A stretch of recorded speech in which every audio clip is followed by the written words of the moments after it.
Hi friends, வணக்கம் and welcome to Chettiar kitchen. இன்றைக்கி நம்ம கிச்சனில் பேக்கரி சுவையில் மைதா பிஸ்கட் எப்படி செய்கிறதுன்னு தாங்க பார்க்க போகிறோம். எல்லோரும் தீபாவளி பலகாரம் செய்ய ஆரம்பிச்சிருப்பீங்க. அப்படி செய்யும்போது இந்த ரெசிபியும் ட்ரை பண்ணி பாருங்கள்.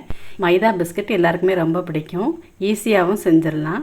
நீங்களும் ட்ரை பண்ணி பார்த்துட்டு உங்கள் கமெண்ட்ஸை பதிவு பண்ணுங்கள். வீடியோக்குள்ளே போகிறதுக்கு முன்னாடி எங்கள் சேனலை சப்ஸ்கிரைப் பண்ணாதவங்க சப்ஸ்கிரைப் பண்ணிக்கோங்க. அப்படி பக்கத்தில் இருக்க பெல் ஐக்கானை கிளிக் பண்ணிக்கோங்க. மைதா பிஸ்கட் செய்கிறதுக்கு ஒரு பவுலில் 1 கப் மைதா சேர்த்துக்கிறேன்.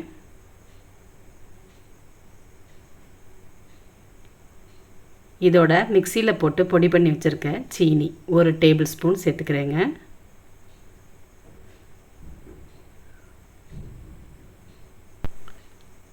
கால் டீஸ்பூன் அளவு உப்பு சேர்த்துக்கலாம். இந்த பிஸ்கட் கொஞ்சம் இனிப்பாகவும் உப்பும் சேர்ந்த மாதிரி இருக்குங்க, அதனால இதை சேர்த்துக்கிறோம். பேக்கிங் சோடா கொஞ்சமாக சேர்த்துக்கலாம்.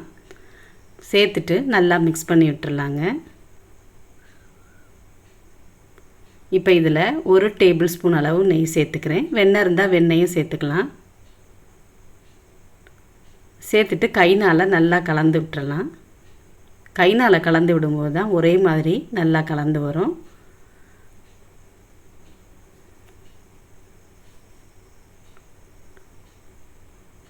நல்லா மிக்ஸ் பண்ணி விட்டுட்டு கொஞ்சம் கொஞ்சமாக தண்ணி சேர்த்து சப்பாத்தி மாவு பதத்துக்கு பிசைஞ்சுக்கலாங்க.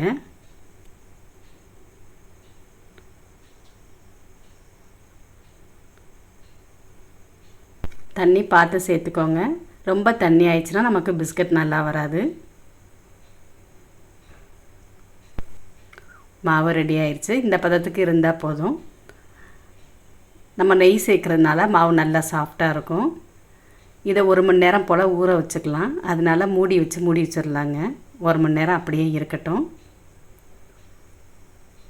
1 மணி நேரம் ஆயிடுச்சு.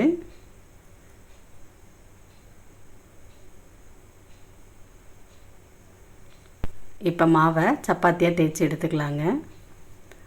பிசைஞ்சு வச்சுருந்த மாவை 2 உருண்டைகளாக பிரித்து எடுத்து வச்சுருக்கேன். நம்ம கொஞ்சம் கனமாக தான் இந்த பிஸ்கட்டுக்கு தேய்ச்சி எடுத்துக்க போகிறோம், அதனால் 2ஆக பிரித்து எடுத்து வச்சுருக்கேங்க. இப்போ இதை நல்லா தேய்ச்சி எடுத்துடலாம்.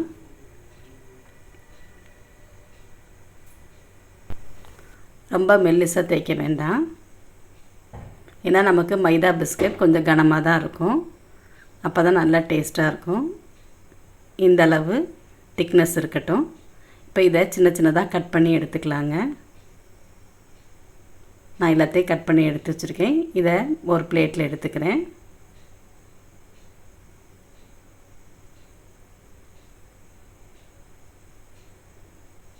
கொஞ்சம் கொஞ்சமாக இதை எண்ணெயில் சேர்த்து பொரித்து எடுத்துக்கலாம். எண்ணெய் நல்லா சூடாயிடுச்சு.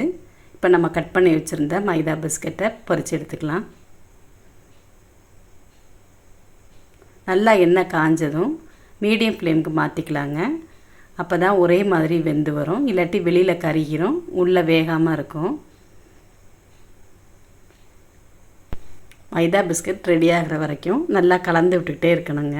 அப்போ தான் ஒரே மாதிரி நல்லா வெந்து வரும். நம்ம தேய்க்கும் போதும் மாவை ஒரே கனத்துக்கு தேய்ச்சிக்கணும், இல்லாட்டி சில இது சீக்கிரமே கருகிரும், ரொம்ப கனமாக இருக்கிறது வேகாமல் இருக்கும். அதனால் பார்த்து தேய்ச்சி கட் பண்ணி எடுத்துக்கோங்க. மைதா பிஸ்கட் ரெடி ஆயிடுச்சு. ஒரே மாதிரி கலரில் நல்லா வெந்துருச்சு பாருங்கள். நல்ல மொறுமொறுப்பாகவும் டேஸ்ட்டாகவும் இருக்குங்க. இப்போ இதை வெளியில் எடுத்துடலாம். மீதம் இருக்க பிஸ்கட்டையும் இதே மாதிரி பொரித்து எடுத்துக்கலாங்க. மைதா பிஸ்கட் சூப்பராக ரெடி ஆயிடுச்சுங்க. Deepavali special recipe. நீங்களும் ட்ரை பண்ணி பாருங்கள். இந்த வீடியோ உங்களுக்கு பிடிச்சிருந்தா லைக் பண்ணுங்கள், ஷேர் பண்ணுங்கள், கமெண்ட்ஸ் பதிவு பண்ணுங்கள். எங்கள் சேனலை சப்ஸ்கிரைப் பண்ணிக்கோங்க. தேங்க்யூ.